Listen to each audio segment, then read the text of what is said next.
에베소서 길잡이. 에베소서 심층 연구, 하늘의 복을 땅에서 누리는 성도들의 이야기. 일부 하늘에서 시작된 이야기, 창세전 선택의 비밀.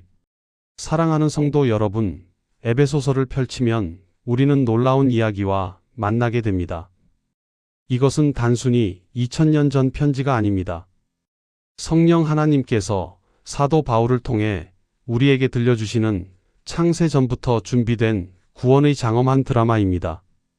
바울은 로마의 차가운 감옥에 갇혀 있었지만 그의 영혼은 이미 하늘 보좌 앞에 계신 그리스도와 함께 있었습니다.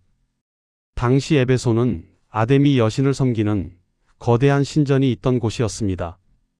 온갖 마술과 우상숭배가 판을 치는 영적 어둠의 중심지였죠. 그곳의 성도들은 세상의 압도적인 권세 앞에서 주눅이 들 수도 있었을 겁니다. 하지만 바울은 그들의 눈을 하늘로 들게 합니다. 에베소서 1장 3절부터 14절까지는 마치 폭포수처럼 쏟아지는 찬양의 노래입니다. 성부 하나님께서 창세전에 우리를 선택하셨고 성자 예수님께서 십자가로 우리를 구속하셨으며 성령 하나님께서 우리에게 인치심의 보증을 주셨다는 삼위일체 하나님의 완벽한 협력을 선포합니다. 이것이 우리가 서 있는 견고한 기초입니다. 세상의 어떤 세력도 흔들 수 없는 영원한 사랑의 기초 말입니다.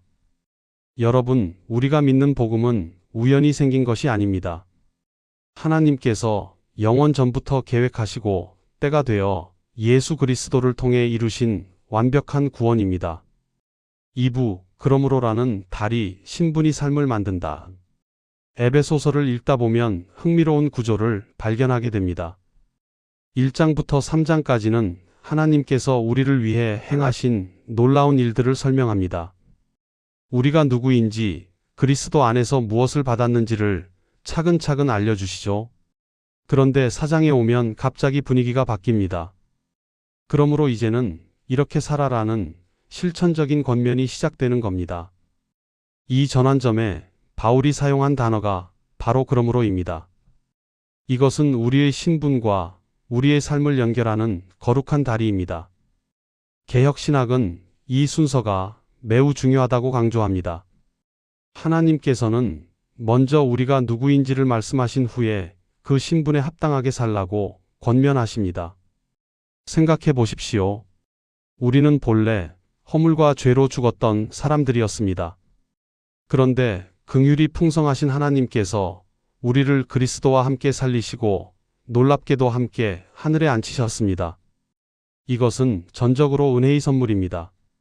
우리가 잘나서가 아니라 하나님께서 사랑하시기로 작정하셨기 때문입니다. 이 신분의 변화를 확인한 후 바울은 우리에게 권면합니다.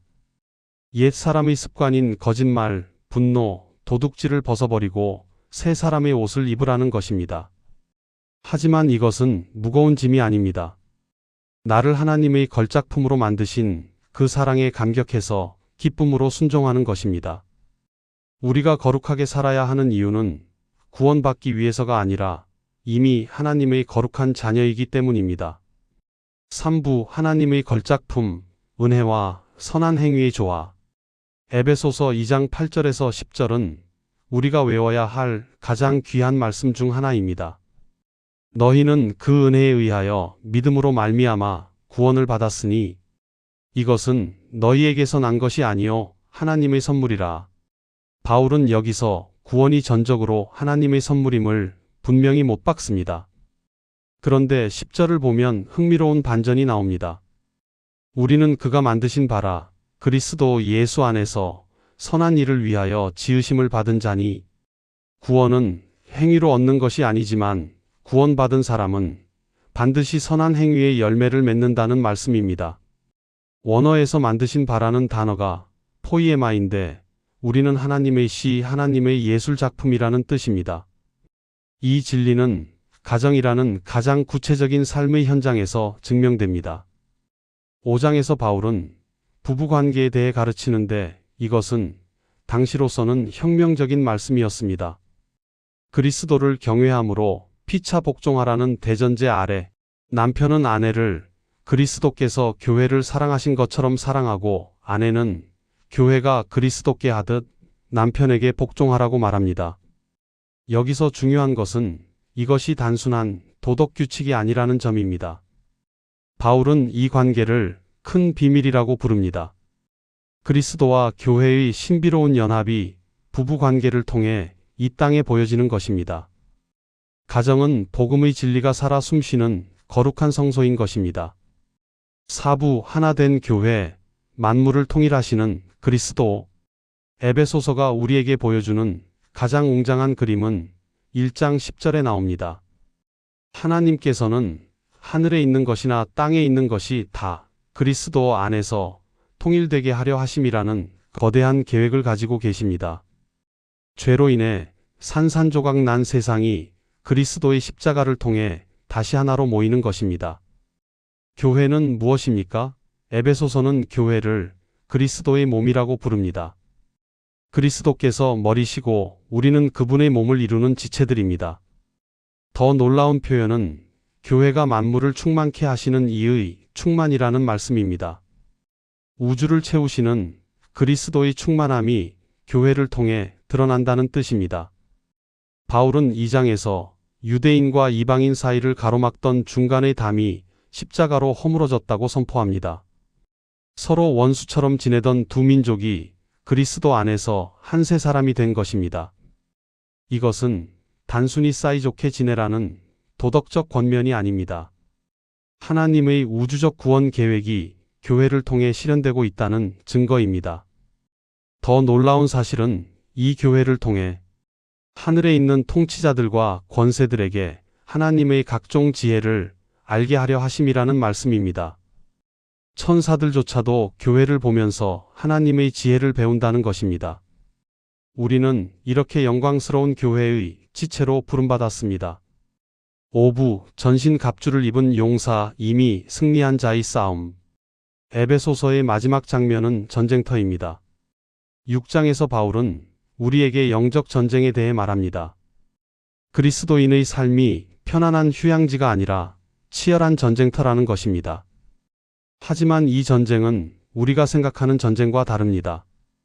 우리의 씨름은 혈과 육을 상대하는 것이 아니라 하늘에 있는 악의 영들을 상대하는 것입니다. 여기서 중요한 점은 바울이 싸워서 이기라고 말하기 전에 먼저 주 안에서와 그 힘의 능력으로 강건하여지라고 명령한다는 것입니다. 우리의 힘으로 싸우는 것이 아니라 주님의 능력으로 싸우는 것입니다.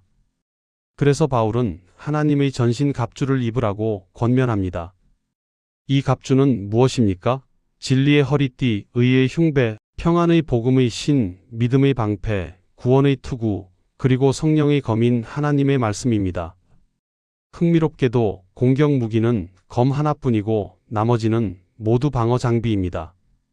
이것이 의미하는 바가 무엇입니까? 우리의 임무는 그리스도께서 이미 확보하신 승리의 자리를 끝까지 지키고 서는 것입니다. 서라는 단어가 이 단락에 4번이나 반복됩니다. 바울은 마지막으로 기도의 중요성을 강조합니다. 모든 기도와 간구를 하되 항상 성령 안에서 기도하라. 우리는 이미 승리하신 왕의 군사로서 주신 갑주를 신뢰하며 당당하게 서 있는 승리자입니다. 6부 당신의 진짜 이름 그리스도 안에서 찾은 정체성. 사랑하는 성도 여러분, 오늘 아침 거울을 보며 자신에게 무슨 말을 했습니까? 세상은 우리를 끊임없이 평가합니다. 직장에서의 직급, 은행 계좌의 숫자로 우리의 가치를 매기죠. 우리는 그 평가에 일희일비하며 진짜 나를 잃어버린 채 살아갑니다. 그런데 에베소서는 우리에게 전혀 다른 정체성을 말해줍니다. 첫째, 당신의 가치는 당신의 업적이 아니라 하나님의 선택에 있습니다. 2장 8절은 이것은 너희에게서 난 것이 아니요 하나님의 선물이라고 못 박습니다. 하나님은 당신이 무언가를 이루기 훨씬 전인 창세 전부터 당신을 사랑하시기로 작정하셨습니다. 이제 더 이상 스스로를 증명하려고 애쓰지 마십시오. 둘째, 당신은 혼자가 아니라 그리스도의 몸으로 부름받았습니다. 현대인의 가장 큰 아픔은 고립입니다. 하지만 에베소서는 우리가 한 몸 된 교회의 지체라고 가르칩니다. 여러분 옆에 앉은 성도는 경쟁자가 아닙니다. 여러분이 온전해지기 위해 반드시 필요한 그리스도의 지체입니다. 셋째, 당신은 패배자가 아니라 전신 갑주를 입은 승리자입니다. 삶이 힘든 이유는 당신이 약해서가 아닙니다. 영적 전쟁 한복판에 있기 때문입니다. 하지만 두려워하지 마십시오. 이미 승리하신 주님께서 당신에게 완벽한 갑주를 입혀주셨습니다. 오늘 당신은 하나님의 걸작품이고 거룩한 교회의 지체이며 승리하신 왕의 군사입니다.